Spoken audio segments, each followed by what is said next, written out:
자, 오늘은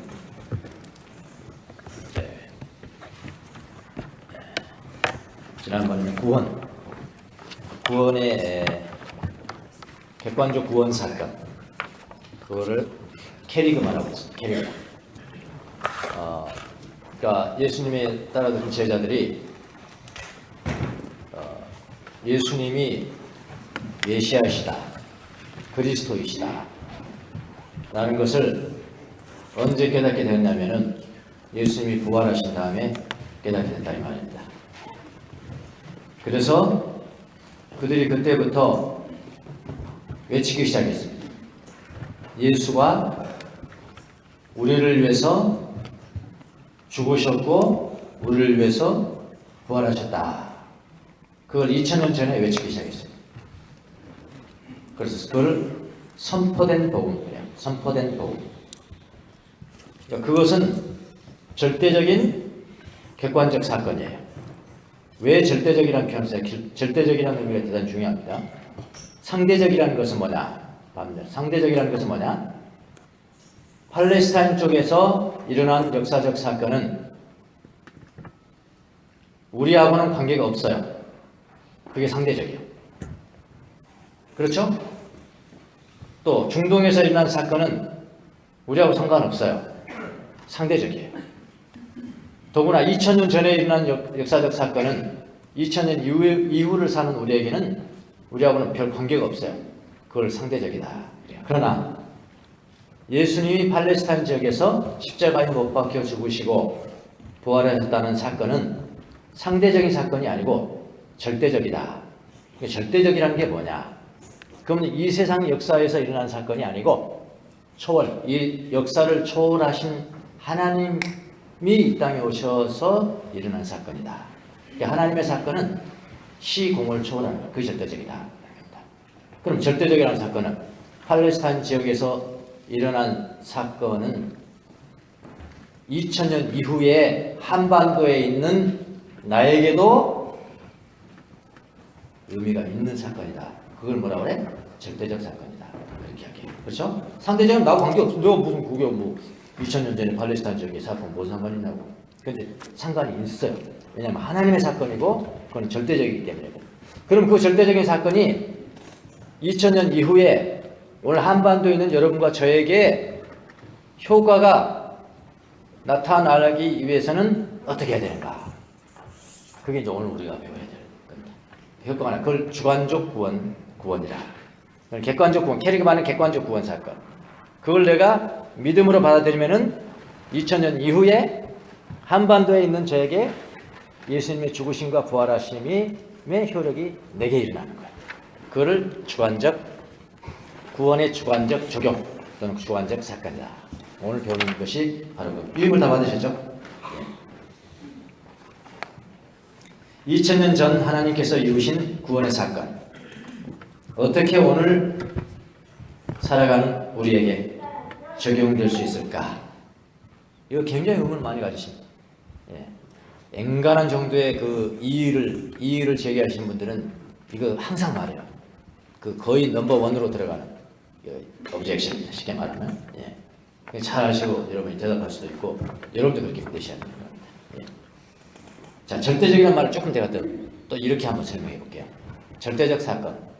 성경의 모든 사건은 하나님의 사건이기 때문에 절대적이에요. 그래서 여러분이 소설책을 보면 그건 다 상대적이에요. 소설책에 일어난 그 사건이 나에게 일어날 수 내가 감명은 받을 수 있어요. 또 어떤 그 조언이 되기도 하고요. 어드바이스가 될 수도 있고요. 소설은요. 그런데 성경은 소설과 다르단 말이에요. 절대적 사건이에요. 그 사건을 내가 지금 받아들인다면은 그 사건이 그대로 나한테 일어나는 거예요. 무슨 말씀 아시겠죠? 여러분, 그래서 묵상의 능력이 여기서 나오는 겁니다. 제가 하나 예를 들겠습니다. 전 지난주에 성경 요한복음을 우리가 지금 요한복음 읽고 있잖아요. 요한복음 묵상하는데 예수님이 나사로에서 나사로가 됐어요. 설명하시죠. 아직 개그했어요. 그 살아나는 장면을 여러분 아시잖아요. 그런데 살아나기 전에 나사로를 살리기 전에 이제 나사로의 무덤 가기 전에 다른 동거밖에 있으면서 마리아가 안 오는 거예요. 마리아가. 그래서 사람들이 나사로의 누이인 마리아를 부르러 갑니다. 예수님, 주님 오셨다. 그러니까 마리아가 울면서 예수님을 지금 만나러 갑니다. 울면서 만나러 가고, 그 다음에 유대인들이 그 마리아를 따라가서 같이 울면서, 나사로가 불쌍해서 울면서 예수님을 만나러 갑니다. 예수님 그 장면을 봐요. 그 장면을 보면서 나사로를 어디에 묻었느냐. 그럼 이제 무덤을 가잖아요. 무덤을 가는데 거기 성경이 뭐라고 그러시냐면 예수님이 괴로워하시더라. 괴로워서, 마음이 괴로워서, 그 다음에 뭐라고 그러냐면 예수님이 우셨다. He wept. 과거형으로 예수님이 우셨다. 2000년 전에 일이죠, 사실은. 2000년 전에. 왜 우셨느냐? 나사로는 지금 말지도 못해. 예수님이 울었는지, 뭐 어떻게 알겠어? 죽었는데, 그렇잖아요. 나사로가 죽었는데. 죽었는데 우셨어. 나사로가 모르는 사이에 나사로 때문에 우셨어. 그야말로 깊은 영혼의 어두운 밤이겠죠, 지금. 나사로는 죽었으니까. 근데 예수님은 그 장면을 보시고 나사로를 위해서 우셨어. 그 2000년 전에 일어난 사건이에요. 예. 근데 저는 이제 성경을 묵상하는 사람이에요. 소설 보는 사람 아닙니다. 소설 보는 그건 나하고 상관이 없는 거예요. 우리는 성경입니다. 절대적 사건을 보고 있는 거예요, 지금요. 그래서 제가 여쭤봐야 되겠죠. 여러분이 묵상하는 방법이 이게요. 그냥 가버리면은 그냥 유대인들의 역사, 구약의 역사, 신약의 역사를, 역사책을 읽고 있는 거예요. 우리는 역사책 읽고 있는 게 아니거든요. 역사적인 그런 책들을 읽고 있지만 이건 절대적 사건을 읽고 있는 거라고요. 그럼 이렇게 질문할 수 있죠.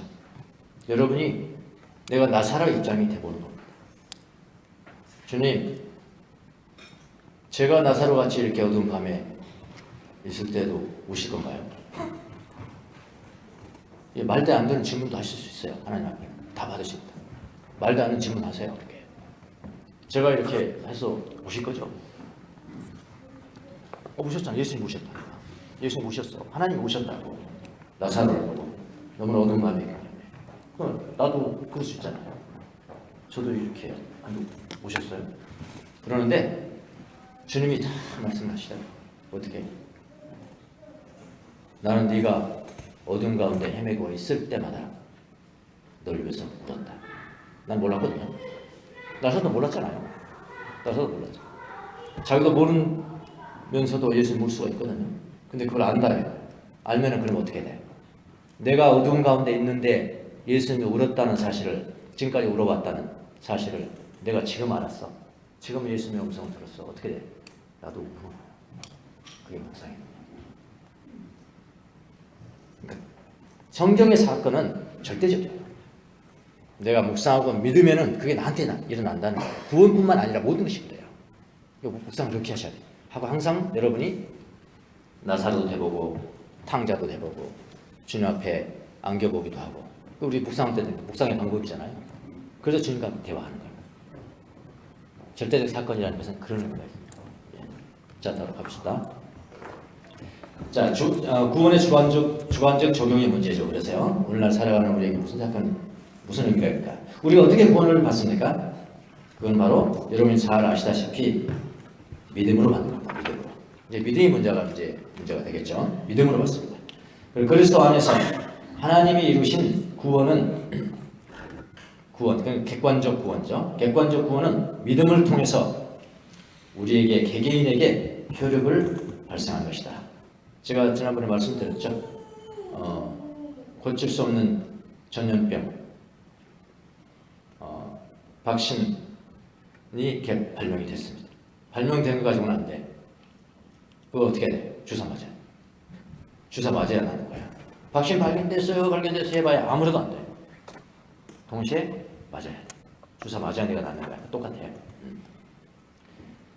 그래서 믿음이란 예수 그리스도 안에 일어난 하나님의 객관적 구원 사건, 캐리그만, 객관적 구원. 그리스도가, 예수님이 날 위해서 십자가에 못 박혀 죽으시고 날 위해서 부활하셨다 라는 이 구원의 객관적 사실을 지금 믿음으로 내가 가져왔습니다 이 말이에요. 그래서 믿음이 유일한 수단이라는 점에서 구원의 조건이라고 할 수 있어요. 근데 주의해야 할 것이 있습니다. 여기 믿음이라는 것은 어떤 인간이 하는 종교적인 업적, 내가 뭘 했다, 뭐 나는 뭐 했어, 이런 조건으로서의 업적으로서의 조건이 아니고요. 하나님께서 은혜로 이룬 구원을 믿음으로 받는다는 거예요. 웰컴한다는 거예요. 웰컴한. 곧 믿음으로만 받을 수 있다는 의미에서 그런 조건입니다. 구원은 오직 하나님의 은혜로만 주어지는 것인데 믿음이라는 것이 그 구원을 받는 꼭 필요한 수단이라는 의미에서의 조건. 믿음을 그걸 잘 아셔야 된다. 자, 십자가 사건이 나에게 어떻게 적용되는가? 하나님께서 객관적인 구원 사건을 어떻게 예수 그리스도의 십자가 죽음으로 이루셨는가? 그리고 그 구원 사건을 우리가 어떻게 믿음으로 덕을 입을 수 있는가 하는 점이에요. 믿음이 도대체 무엇이기에? 믿음이 도대체 뭐냐?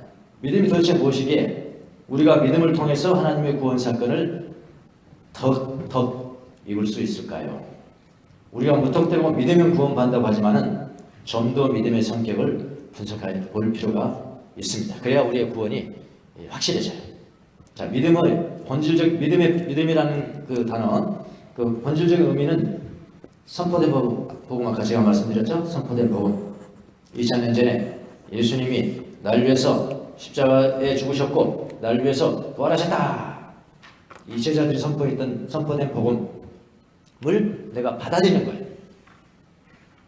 그러니까 선포된 복음을 받아들이는 것이 믿음입니다.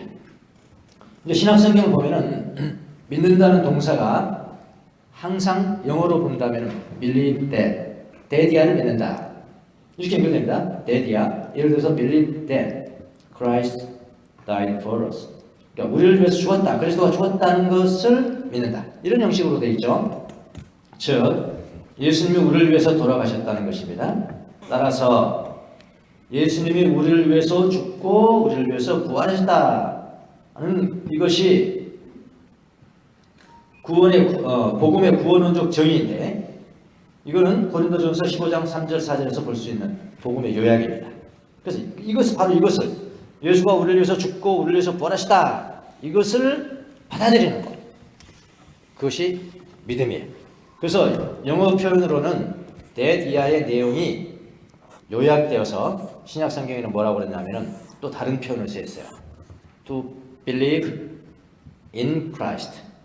이거나 believe that Christ died for us. 같은 이야기예요. 근데 또 다른 표현은 believe in Christ 이렇게 된단 말이에요. 여기 전치사 in이라는 것은 아까 위에 데디아를 요약한 것이라는 것을 우리가 알 수가 있겠죠. 그래서 믿음이란 본질적으로 선포된 복음을 받아들이는 것이라고 말할 수가 있습니다. 선포된 복음이 무엇입니까? 예수가 주이십니다. 예수가 그리스도이십니다. 예수가 하나님의 아들입니다. 라고 기독론적으로는 말할 수 있겠지만 예수가 우리를 위해서 죽었습니다. 예수가 우리를 위해서 부활했습니다. 그렇게 구원론적으로는 말할 수가 있는 겁니다. 그걸 믿는다며요. 자, 믿음의 본질은 그러니까 선포된 복음을 받아들이는 거예요. 믿음은 예수님이 우리를 위해서 죽으시고 부활하셨다는 선포된 복음을 내가 받아들인다. 영어 성경을 보면 자꾸 웰컴입니다. 웰컴. 내가 환영합니다. 받아들인다. 웰컴. 받아들인다. 하나님의 구원 사건을 덕을 입는다. 그런 뜻이에요. 왜 그런가요? 우리를 위해라는 말. 우리를 위해. 라는 우리나라 표현은 단 한 가지 의미밖에 나타나지 않잖아요. 여기서 보면요. 즉 우리를 위해라는 의미는 우리에게 이익을 가져오기 위해서라는 뜻입니다. 그런데요.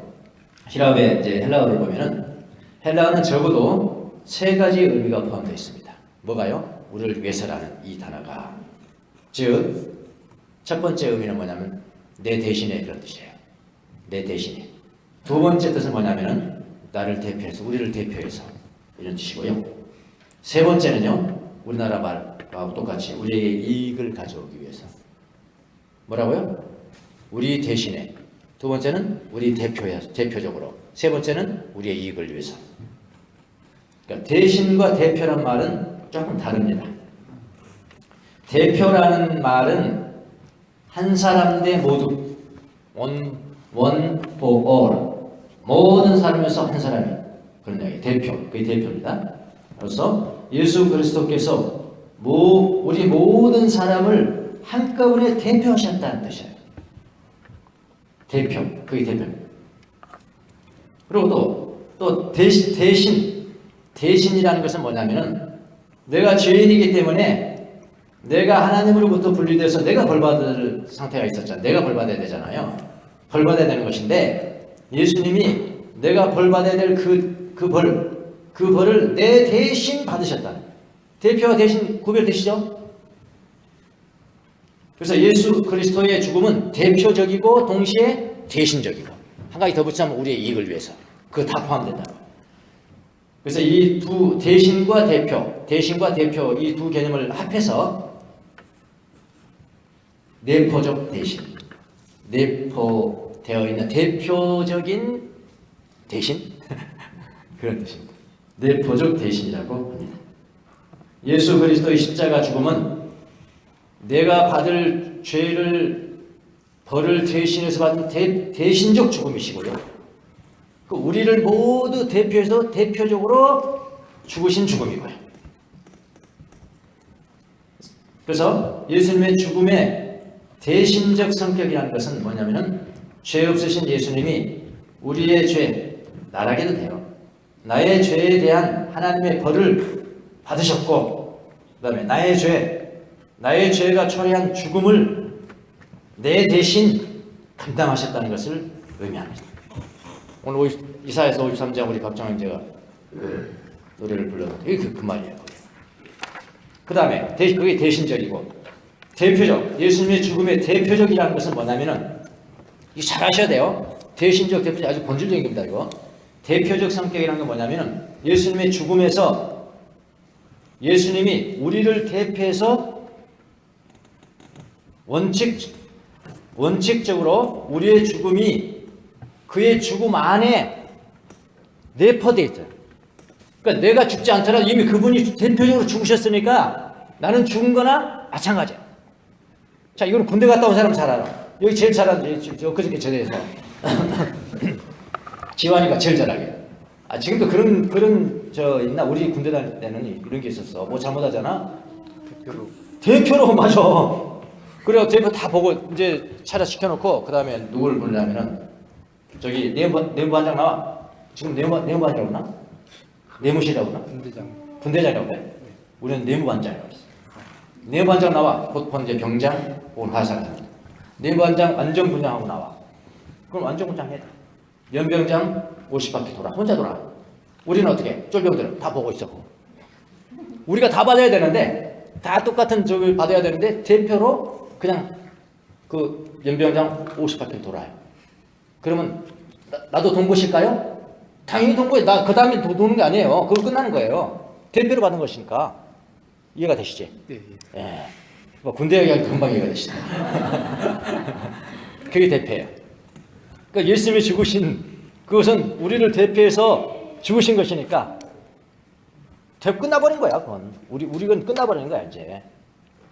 그게 대표적이다. 그렇게 이야기하는 겁니다.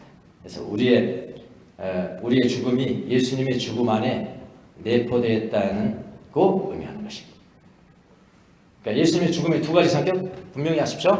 대신적이고 대표적이다. 죄 없으신 예수님이 우리 대신 우리의 처지에 서서 돌아가셨고 나를 대신해서 그 다음에 우리를 대표해서 대표적 죽음이기 때문에 예수님의 죽음은 그 안에 내 죽음도 포함되어 있단 말이야. 지금 분대장이 예. 분대장이 지금 막 연병장 돌고 있어. 50바퀴. 그럼 내가 한 거야 지금. 내가 한 거야. 내 대신하는 것이니까. 무슨 말 아시겠죠? 그게 대표적입니다. 근데 아니요, 간두세요. 내가 또 할 거예요. 그럼 바보지. 그럼 바보인 거야. 그게 대표를 하는 거야. 예수님의 죽음을. 그러면 우리가 이 복음을 진리로 받아들이면 우리 모두 그리스도 안에서 그리스도와 함께 죽었다는 것을 알게 됩니다. 예수님께서 우리를 대신하여 우리를 대표하여 죽으시고 부활하셨다는 것을 받아들이면은 그 구원 사건은 우리 개인에게 적용이 되고 효력을 발생한다. 이게 바로 하나님의 성경 그 절대적이라고 그랬어요. 지금 내가 받아들이면 그 2000년 전에 여러분 하나님에게는 시공 별로 중요하지 않아요. 그 시공이 없어요. 하나님의 일은요. 그래서 예수님의 죽음이 믿는 우리의 죽음이 되게 하는 겁니다. 믿음을 통해서. 아시겠습니까? 바울은 이것을 뭐라고 그랬냐? 믿음으로 그리스도와 함께 또는 그리스도 안에서 죽고 그리스도와 함께 또는 그리스도 안에서 부활했다 라고 로마서 6장 3절 이하에서 그렇게 표현하고 있습니다. 자, 이 믿음, 이 대신 대표, 이 믿음을 극으로 표현한 것이 뭐냐? 그게 침례식 베프티즘, 밥티스마, 침례. 우리 침례하죠. 우리는 세례도 뭐 전중에 세례도 합니다. 세례도 하고 세례는 물만 이렇게 하는 것이고요. 침례는 뭐죠? 물에 완전히 잠기는 것입니다. 밥티죠. 그래서 이것이 바로 극적인 표현입니다. 이 그 믿음을 극으로 표현한 게 바로 그 침례식이에요. 물에 빠지면 이렇게 쭉 들어가잖아요. 그렇게 제가 여러분 침례할 때 그리스도와 함께 죽고 이거를 이미 죽으신 우리를 대신해서 죽으신 분, 우리를 대표해서 죽으신 분 그거를 극으로 표현했단 말이야. 원래는 사실 진짜 죽어야 돼. 진짜 죽어야 되는데 이미 그분이 나를 위해서 죽으셨으니까 그냥 그거로만 이렇게 죽고 그리스도의 부활과 함께 부활했습니다. 이게 침례식이에요.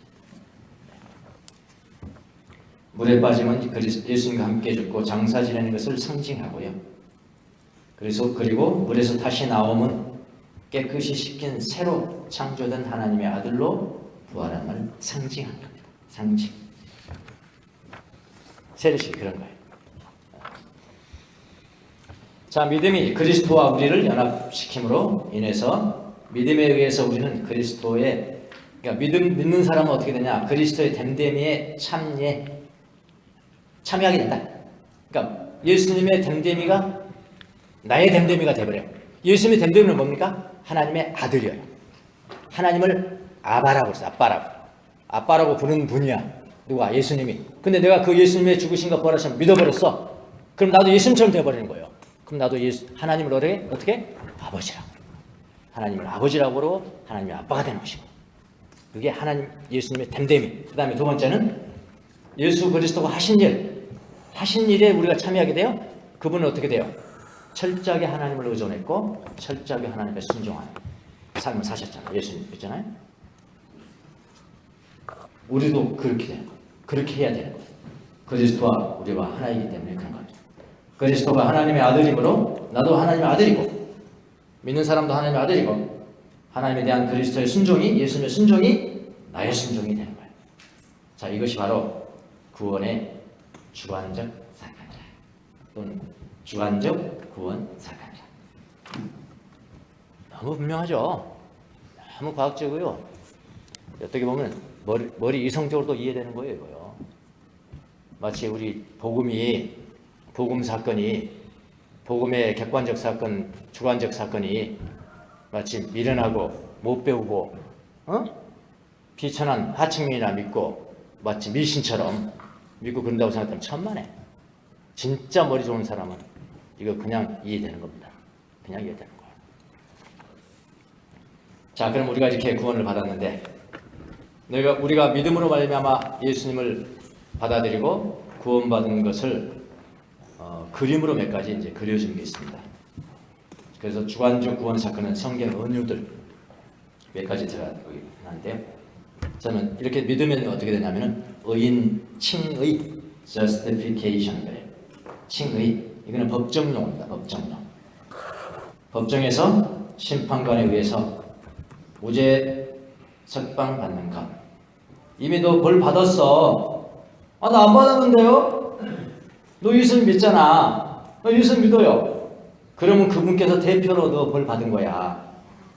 너 대신해서, 너 대표해서 받으신 거야. 그게 뭐라고? 의인됨. 그래서 또 다른 말로는 의인이라는 것은 뭐냐? 하나님과의 올바른 관계예요. 관계. 성경의 의인은 관계예요. 관계. 윤리적 의미의 의인 아니에요. 관계예요. 관계. 하나님과 올바른 관계에서 벗어난 죄인이었는데 그 죄에 대해서 용서함을 받고 하나님과 올바른 관계에 들어가는 것, 그게 의인이에요. 이 관점에서 성경을 보지 않으면은 성경의 의인이라는 게 참 이상한 의인이 많아요. 의인이라는 힘을 이야기합니다. 시아버지와 관계에서 얘기를 나누는데 넌 나보다 어렵도다. 이상한 이야기를 했다. 성경입니다. 이거는 이렇게 의라는 것을 어떤 관점으로 이해하느냐에 따라서 이런 팍팍 다르죠. 세상 사람들이 이해를 못해요. 하나님과의 관계를 이야기하는 거예요. 관계. 올바른 관계에 들어가는 것, 그것은 바로 하나님을 의존하고 순종하는 것. 로마서 5장 1절에서 말하는 게 바로 그겁니다. 율법을 지킴으로 의인되지 못하고 믿음으로 의인된다. 또 믿음으로 의인된다 보니까 난 믿습니다 하니까 믿습니다 하고 그 다음에 아무렇게나 해도 된다고. 그건 구원파. 구원파. 믿었으면은 예수님처럼 됐고 예수님 행동하는 것이 내 행동이 되는 것이니까 예수님처럼 순종해야 되는 거야. 그건 당연한 기계로 나와버리는 거예요.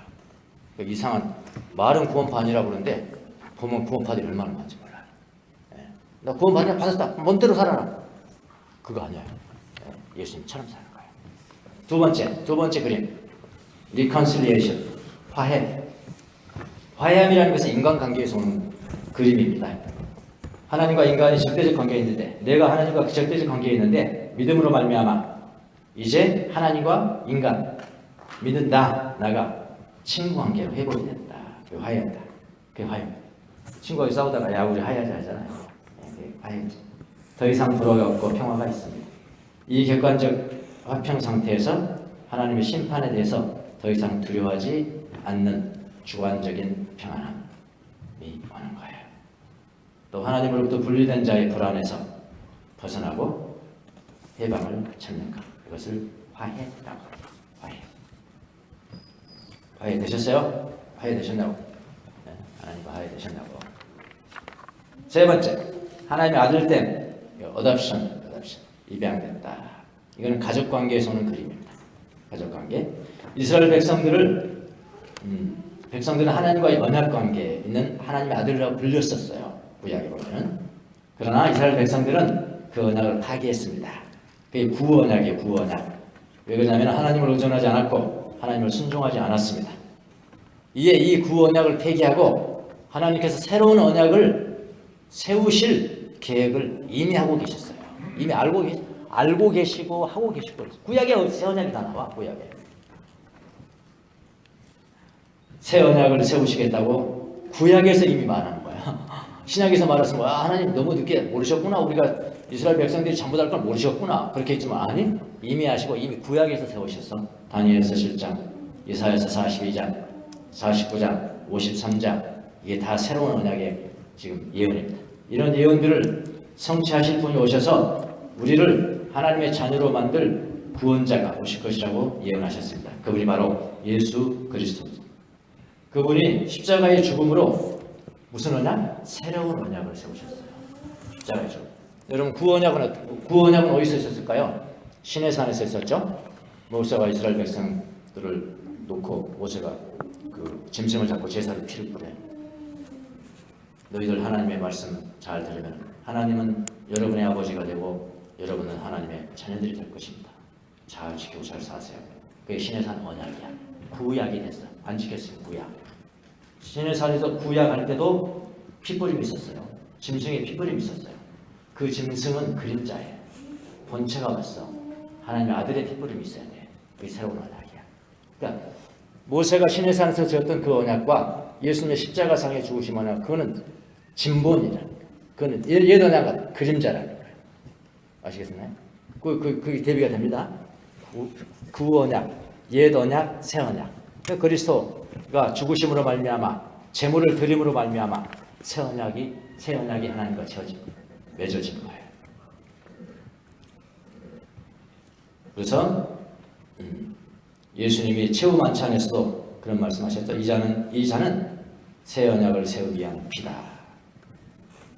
그분을 믿는 사람들은 이제는 새 언약의 백성들로 하나님의 자녀들이 된 겁니다. 하나님의 아들들은 예수님은 하나님을 아바라고 부르셨습니다. 부르셨습니다. 새 언약의 하나님의 아들, 여러분과 저 예수님 믿는 하나님을 뭐라고 불러도 돼요? 아바라고 불러도 됩니다. 그래서 주기도문의 첫 절, 하늘에 계신 우리 아버지여 이렇게 했는데요. 원어는 아빠요, 아빠요, 아빠요 그러나? 아빠 그러지. 예.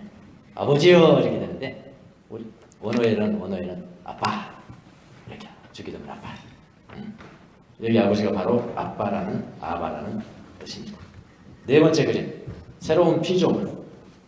새로운 피조물은 옛 존재와 같이 스스로를 하나님께 닫아버린 존재가, 옛 존재는 그렇지 하나님께 닫아버렸잖아요. 예, 나 혼자 산다고 하나님 필요 없습니다.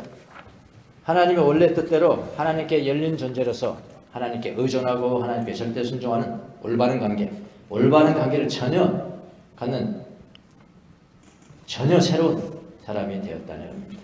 고린도후서 5장 17절, 누구든지 그리스도 안에 있으면 새로운 피조물이다. 이전 것은 지나갔으니 보라 새것이 되었다. 그게 새 백성, 새 언약의 백성. 자, 이제 마치겠습니다. 우리는 이제 자기 자신의 제한된 자원 속에 갇혀 사는 죽은 인생들이 아닙니다. 하나님께 의존하고 순종하는 올바른 관계 속에서 하나님의 무한한 자원에 동참해서 하나님의 무한한 자원을 끌어다 써야 돼. 끌어다 쓰면서 신적인 삶, 이게 뭐냐면 영생이에요. 영생. 신적인 삶에 참여하는 삶이 곧 뭐예요? 큰 의미로 구원이다. 구원이라는 것입니다. 이 구원은 우리를 대신해서 그리고 나를 대표해서 돌아가시고 부활하신 예수 그리스도를 믿음으로 얻으시는 것입니다.